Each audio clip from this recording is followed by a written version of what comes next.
are at the Thriller Chiller in Grand Rapids, Michigan, and I have Dan Falicki. Dan, could you tell me a little bit about your background? Why are you here at the Thriller Chiller? I'm here. We're premiering tonight. First time ever is Devils in the Darkness. It's my latest film that we made. Theater director. The film festival director Tony Griffin. Pay attention, you! Across the room. That guy over there. See, the camera. Off camera. Behind the 20 camera crew. I stay behind camera. That's where I work best. So anyway, he was my director of photography on that, and I am licensed under a distribution company called Chemical Burn Entertainment. Which is also probably going to change their name to Sector 5 Films. And sounds cool.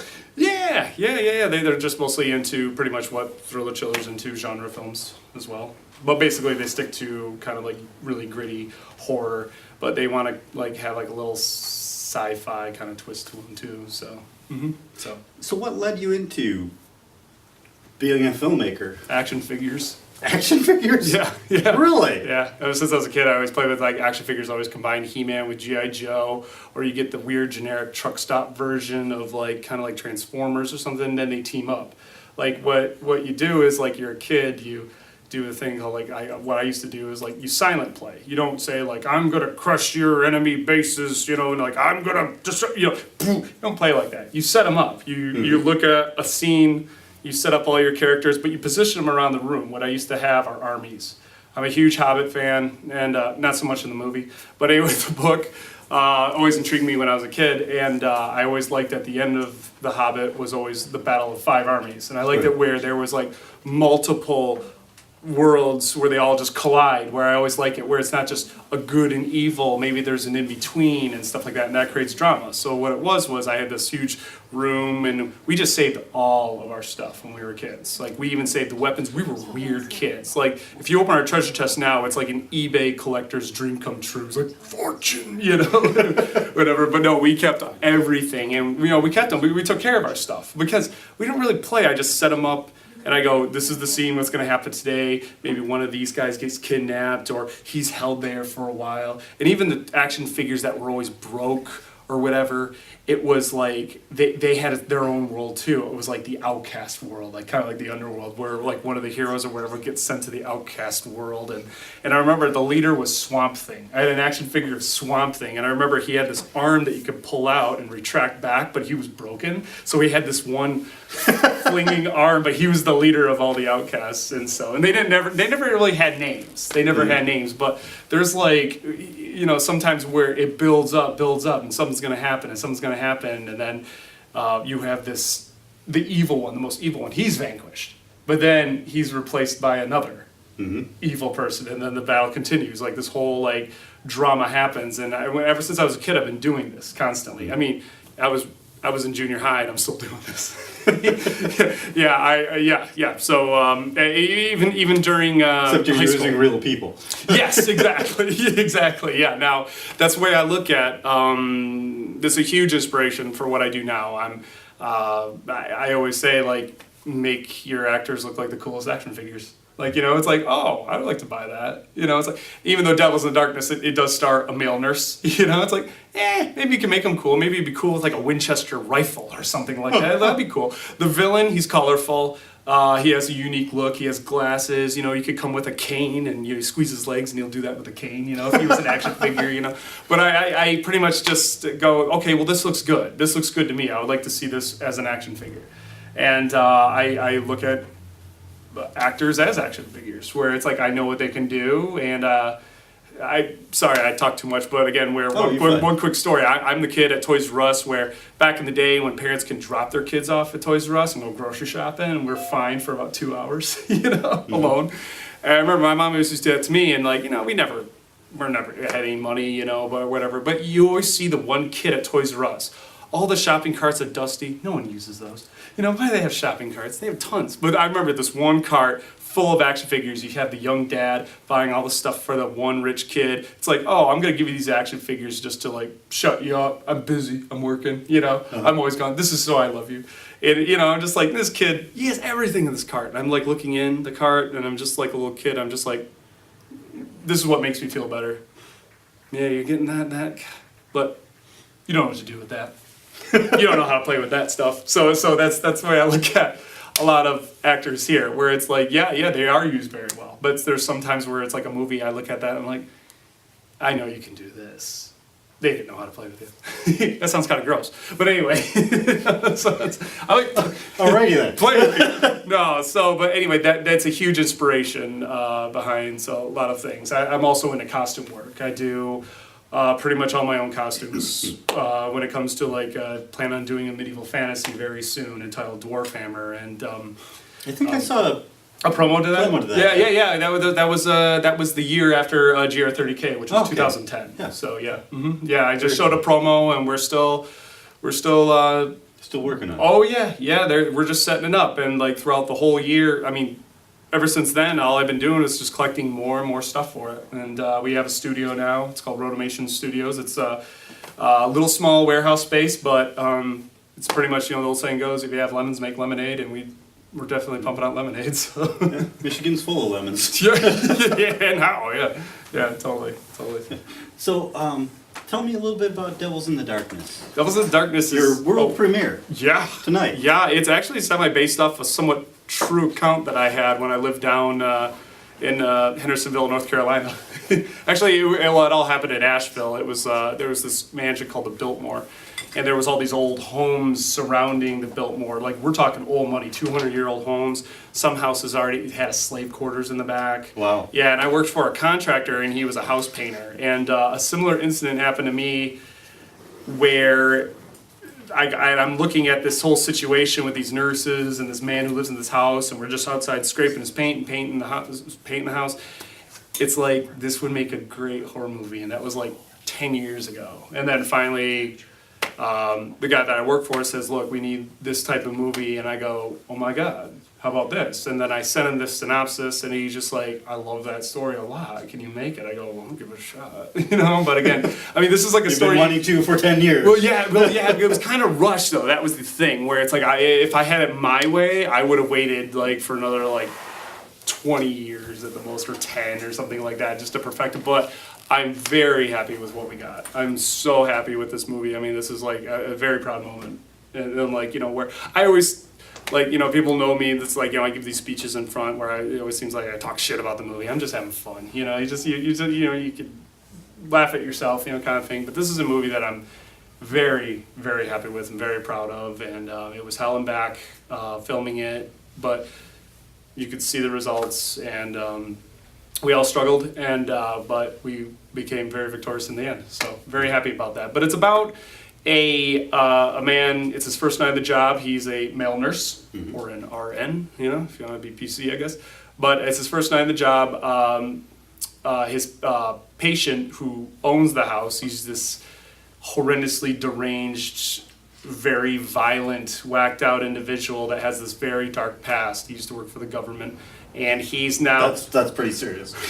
serious Dark past. dark past in the government. Social worker. Yes, yeah, oh, yeah. You work for the DMV. No, you went crazy. Yeah, no, he secludes himself in his room and doesn't come out. The only like more than the first half of the movie, that's all you hear of him is a baby monitor, and you never go upstairs, and it's the most gut-wrenching, terrifying shit that's coming up. I can swear, right? Oops. Yeah, well, you try can to bleep keep that it out. PG-13, Okay, I'll yeah. keep it. Well, okay, now we're at PG, so. And then, okay, so awful stuff just comes out of his mouth, and you know, and he hears this, and then meanwhile, when all this stuff's going on, weirder crap happens that night, where you have these mysterious weird shadows that come out of the wall, things move by themselves, he hears noises, he sees things in the distance, you don't know what they are, but are they linked to this guy that's up in this room? Does he control them?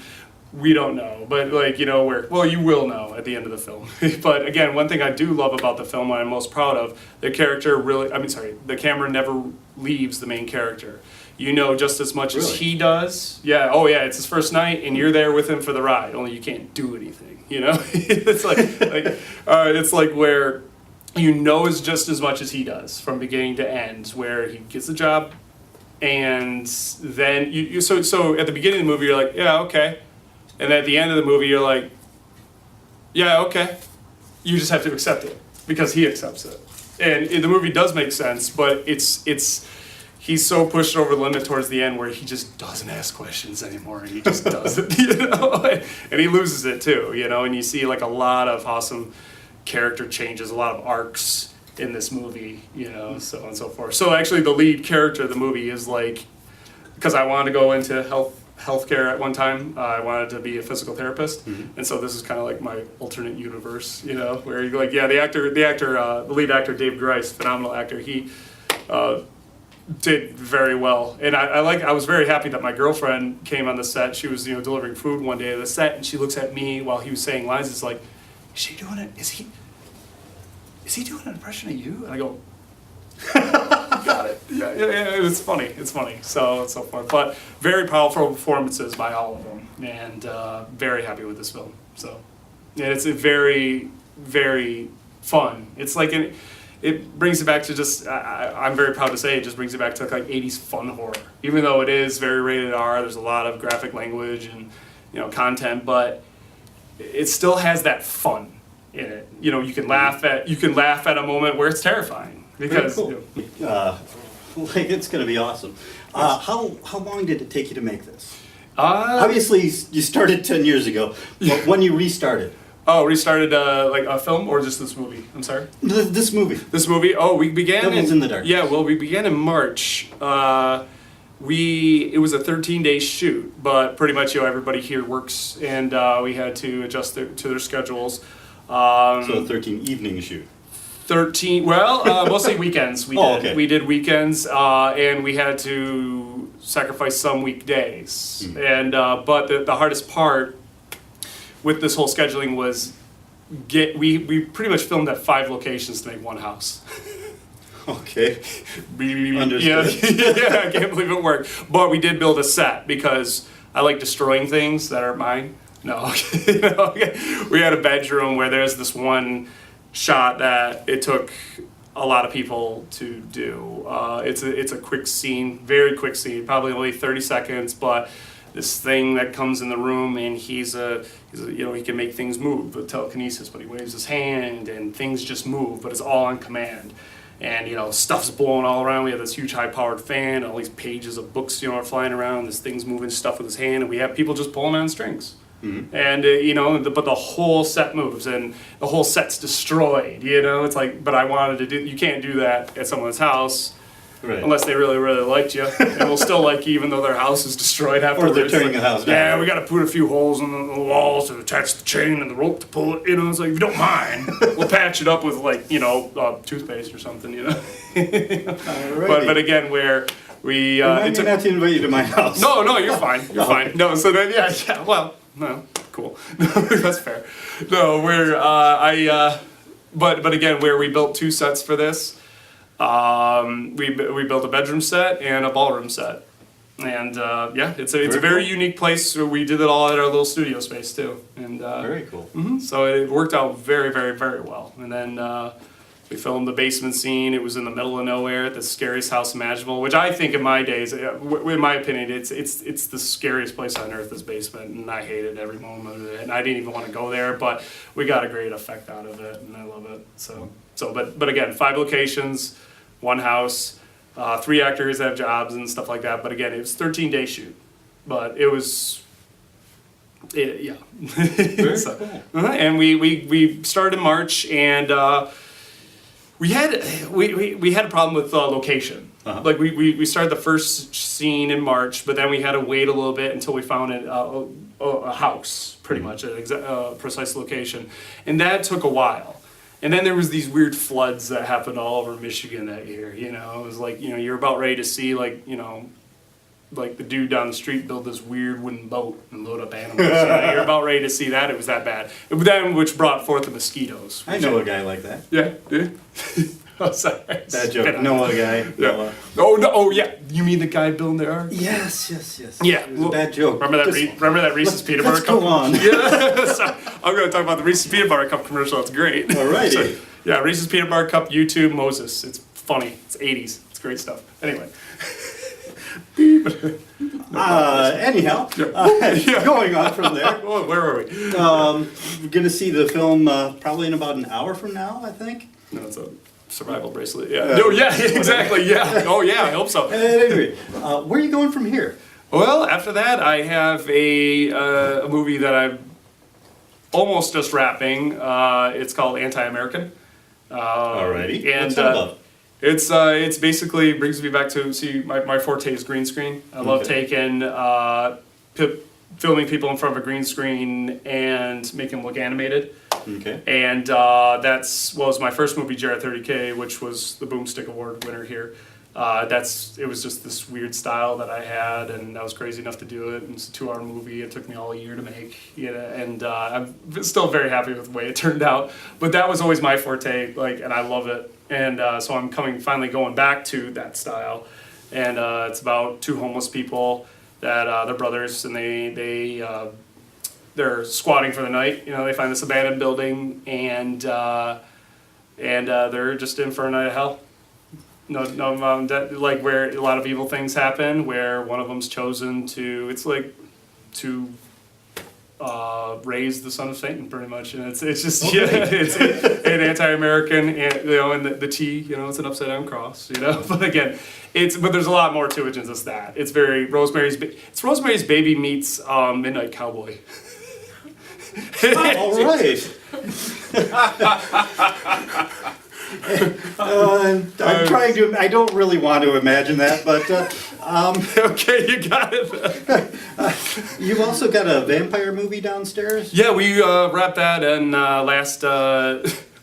You're still I'm laughing still at getting that. that Midnight Cowboy movie. Joe Buck, Hey, Satan. No, anyway, I'm sorry. Anywho, no, we wrapped Last Vampire. That was in January. That was an 8-day shoot, and Okay. that was also hell to make too. And I always believe hell to be cold, and that was really cold. You're from Michigan. We have one. Oh, girl, yeah. This is like more. Actually, you go outside to warm yourself. That place was so cold. It's like even in a blizzard, you're like, it's warmer out here. It's so weird. But yeah, Last Vampire. It's just about it's a post-apocalyptic world. I want to make a post-apocalyptic movie because it hasn't been done yet.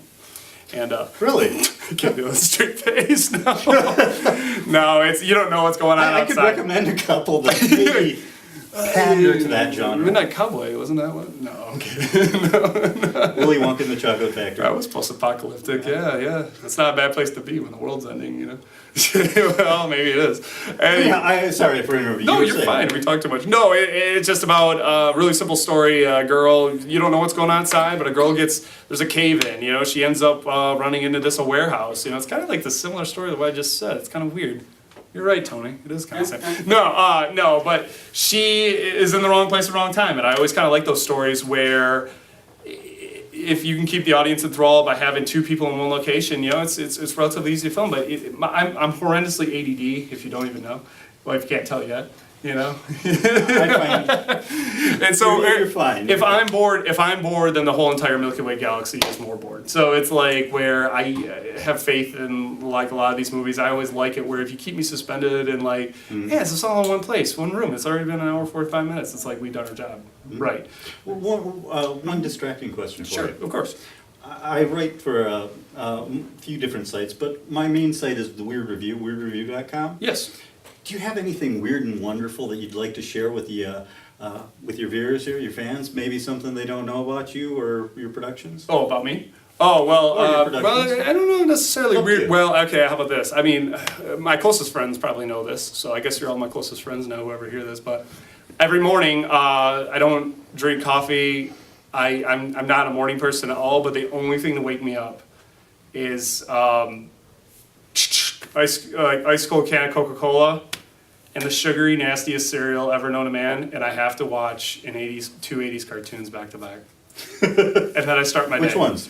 Well, actually, because what I'm doing right now is I'm going down the whole list of ever since I was born, up to like when they started sucking. You know, it's like, well, I'll be like, dude, I can't believe I got through the entire series of Captain Planet. That was rough. Whoa, that was a rough ride. I was watching Thunder the Barbarian, and I can only get up to like episode 3, and I was crying bloody murder. Because it's like finally made me realize I can't stand Hanna-Barbera unless it's Pirates of Dark Water, which is a very good Great movie. freaking Great yeah. movie. James Cameron actually had the go to make that a long time ago, and James Cameron's like, we can't make that. That's insane. We would need all this, so and so. This show's way far ahead of movie time, and if you watch it now, it is absolutely fascinating. Pirates of Dark Water is like one of my top 10 fave. I mean, even though it was more 90s-ish, it wasn't really 80s, but you know they kind of sing together. You know, they mixed in, where you just didn't really know the difference. The fashion didn't know where to go. Well, maybe it didn't really know where to go in 80s. Yeah, I'm talking about 80s. Is it 80s fashion? Okay. Yeah, but right now I'm on. It's okay. I mean, there's a few episodes where you're like, yeah, but now I'm on the Adventures of Gummy Bears, and yeah, Alrighty. yeah. It's like there's a few good episodes, but I go, you know, I would love to see this shit turned into a movie. That'd be sweet. Yeah, you would have the CG bears all bumping around. So and the kicking ass next and stuff like that. project would be the Gummy Bear movie? Hell no. If I did have it my way, I would love to get my hands on Thundercats. Oh, yeah. And you know, I would do the most insane thing. I would just make the characters look like the characters. People don't do that, you know? It's like, yeah, if I ever got my mitts on G.I. Joe, you know what? I'd actually make Destro look like Destro, make Zartan look like Zartan, and make Cobra Commander look like frickin' Cobra Commander.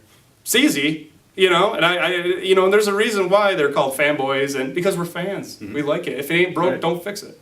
Same with like Fantastic Four. So would you do Thundercats with body paint?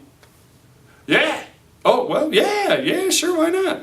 But the colors, the costumes would be the same, but, you know, they'd be a little more amped up. You know, they wouldn't look like, you know, that plain finish or whatever. But, you know, I mean, I would just make it like the show because that's what people liked. You know, it's like back then, it's like, again, what I was saying, Fantastic Four 2, Part 2, you know, the Silver Surfer movie. I don't want to see freaking Galactus, who was like my favorite Marvel villain, you know, the humongous 18-foot dude that weighed 2.2 tons and he's the destroyer of worlds. I don't want to see him as a freaking cloud. Right. Oh, because it's a better idea. You know, it's like there's a reason why this character existed in the Marvel Universe for about close to like 40 years and didn't change his look because he's cool. People like that stuff. That's my 2 cents for today. Now I'm mad. I'm sorry I've upset you. No, you're fine. Well, thank you so much You're for very chatting welcome. with me, Dan. And, Very welcome. Thank you for listening to my ramblings. So. well, we'll have no idea if they'll listen to this to the end, but I don't know either. Like, holy God, it's 30 minutes. Screw this. You know, buffering. Oh God. anyhow, on that note, Yeah. from Grand Rapids, Michigan, and the Thriller Chiller Film Festival, this has been The Weird Review. Thank you so much. Thank you.